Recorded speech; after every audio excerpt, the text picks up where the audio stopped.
Et on se retrouve donc pour cette revue de presse de l'économie.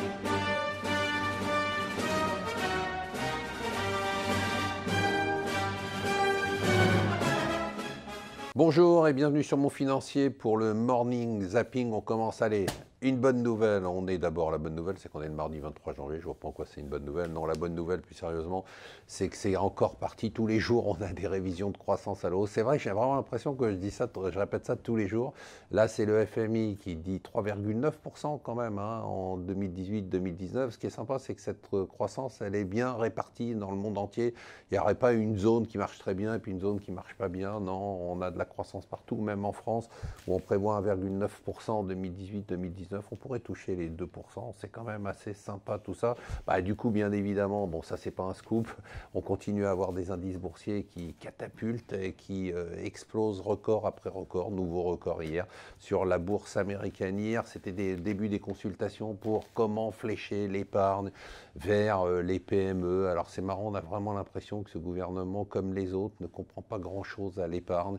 C'est-à-dire qu'on nous explique que l'assurance vie ne rapporte rien, on explique qu'il ne faut pas confondre assurance vie et fonds d'euros. D'abord, les fonds d'euros, ils ne rapportent pas rien, ils rapportent 1,5% en moyenne, mais certains rapportent plus de 2%. 2% en période de taux zéro, c'est quand même pas mal. Et d'autre part, l'assurance vie, ce n'est qu'une enveloppe, on le dit, on le répète, une enveloppe fiscale. Vous pouvez y mettre ce que vous voulez. Si vous voulez mettre 100% d'actions de PME ou 100% d'actions cotées, faites-le. D'ailleurs, les Français le font de plus en plus, mais la personne en charge de la commission des finances sur ce sujet-là n'a pas très bien compris ce qui se passait. Donc on réinvente la roue alors que la roue existe déjà, elle s'appelle l'assurance vie. Bon, le shutdown c'est terminé, on nous a fait le coup à chaque fois, on vous a dit de ne pas vous inquiéter. D'ailleurs, nous dit le Financial Times, les marchés ne s'étaient absolument pas inquiétés, ils ont bien eu raison et c'est pour ça qu'ils continuent à monter. Ça c'est intéressant.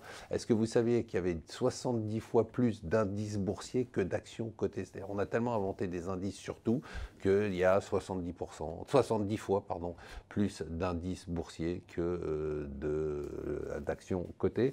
Enfin, aujourd'hui, on va attendre dans la vie des entreprises le plan Carrefour 2022. C'est l'événement en France et je pense que Carrefour va nous indiquer qu'il va aller vers le digital. Vous voyez, l'énorme scoop qu'on va avoir.